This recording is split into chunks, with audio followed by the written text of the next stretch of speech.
Everyone knows Leonardo da Vinci as the painter of the Mona Lisa, the most famous face in the world. But the paintings we celebrate today were only a small part of who he truly was. And the real Leonardo lived in the margins of his notebooks, the pages where he imagined machines that belonged to a world centuries beyond his own. Flying vehicles, tanks,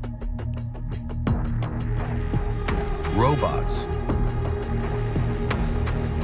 devices so advanced that even today, engineers struggle to understand how he imagined them. So why did the world celebrate his art but bury his inventions? And what would have happened if even one of those machines had been built? Welcome to Time Decoded TV, the place where the secrets of history come alive. Leonardo da Vinci was born on April 15, 1452, in a small Tuscan village of Vinci in Italy, a quiet settlement surrounded by rolling hills, olive trees, and winding streams. This was a time when Europe was emerging from the darkness of the Middle Ages and stepping into the early Renaissance. It was an era of curiosity, reinvention, and intellectual courage.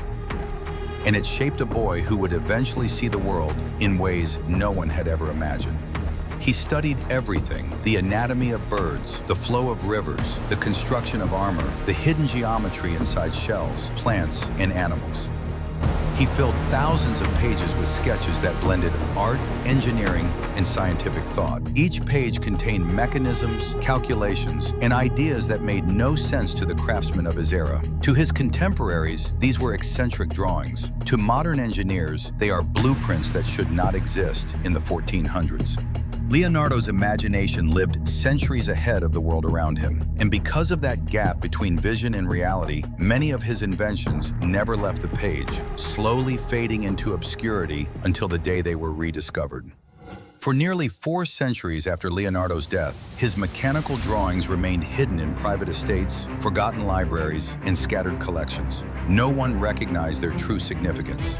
But everything changed in 1867. An Italian collector named Pompeo Leone acquired a set of loose manuscript pages believed to be from Leonardo himself. Curious but unaware of their value, he laid them out across a long wooden table.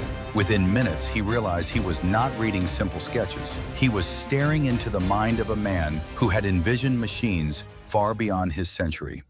The first drawing that stunned him was a circular, armored vehicle. Its slanted sides were designed to deflect attacks, and cannons protruded in a full 360-degree radius. Inside was a complex hand-crank system intended to rotate the machine. When modern historians examined it, they recognized the concept instantly. Leonardo had drawn the world's first tank almost 400 years early.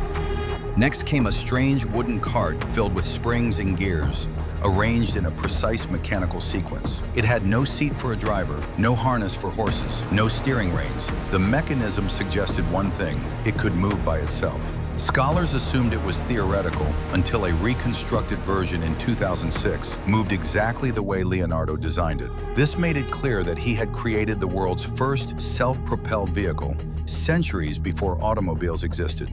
As Leone continued sorting the pages, the machines became even more astonishing. A sketch of a mechanical knight revealed pulleys and cables arranged in a way that allowed the figure to lift its arms, twist its torso, and open its jaw. This was not symbolic art. It was a blueprint for a real robot in the 1400s. Nearby drawings showed intricate wings constructed with wooden frames and fabrics, designed to mimic the motion of real birds. Leonardo had attempted to solve the problem of flight ages before aviation was even imagined. Another sheet displayed a spiral rotor mounted vertically, the aerial screw, the conceptual ancestor of the helicopter.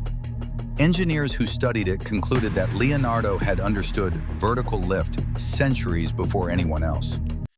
Then came the diving suit, a leather outfit equipped with breathing tubes, weighted boots, and underwater navigation systems. Da Vinci had conceived the idea of scuba gear and undersea sabotage long before naval technology existed. Every page uncovered from the notebooks felt like stepping into an alternate timeline, a world where Leonardo's inventions were not forgotten sketches, but fully realized machines. The rediscovery left scholars with a haunting question: How could a man living among torches and wooden carts imagine a future of tanks, robots, automobiles, and aircraft? Leonardo used nature as his greatest teacher. Today we call this biomimicry, engineering inspired by natural systems. But Leonardo mastered the concept centuries before the modern world adopted it. He studied birds with the precision of a biologist, sketching every joint of their wings. He examined the flow of water like a physicist, observing how currents twisted and collided. He dissected human bodies to understand muscles, tendons, and mechanical motion. He observed architecture not as a builder, but as a designer seeking balance, weight distribution, and stability. His mechanical drawings reveal gear systems far more advanced than the simple pulleys used in his time. He understood gear ratios, torque distribution, rotational transfer, and the conservation of motion. Many of his machines rely on gear trains that engineers today still study for their elegance and efficiency. He also pioneered a visual method we still rely on in modern engineering: the exploded diagram. Leonardo would separate each component of a machine, showing how every part contributed to the whole. This method allowed him to visualize complexity long before computers or CAD software. Even his mirror writing played a role. Some believe he used it to slow down his thought process, allowing his mind to refine mechanical relationships as he wrote. Others think he used it to protect unfinished ideas. But one truth becomes clear: Leonardo wasn't designing for his century. He was designing for a future he knew he wouldn't live to see. So why did that future not arrive sooner? Let's dive into the most debatable theories. Some believe that the Renaissance simply did not have the tools to turn Leonardo's ideas into functioning machines. His designs required precise metalworking, consistent spring tension, and mathematical accuracy that craftsmen of the era could not achieve. His imagination was centuries ahead of the available technology. Others think that Leonardo lived in a politically volatile world. A tank or rapid-fire weapon in the 1400s could have drastically altered the balance of power. Some leaders may have discouraged or hidden his designs, as Leonardo himself hinted that certain inventions were too destructive to reveal. There is also a belief that although not openly opposed, the church remained cautious about ideas involving flight, artificial humans, and underwater sabotage. Leonardo may have avoided promoting concepts that risked accusations of unnatural ambition or divine interference. A few historians argue that when Leonardo died, his notebooks were scattered without any organization. Many resurfaced centuries later, but some remain missing. His most advanced ideas may still be hidden in private collections or forgotten archives. Some scholars even suggest that Leonardo never intended these designs to become physical machines. Instead, they believe he used drawing as a form of thinking. The tank, the robot, the flying machine, all may have been artistic explorations created to understand movement, balance, and nature. In this interpretation, Leonardo was not trying to shape the future of technology. He was simply expressing curiosity on paper, merging art with mechanical imagination. His sketches look like invention, but perhaps they were only ideas, never meant to be built. Today, Leonardo da Vinci stands as one of history's greatest symbols of human imagination.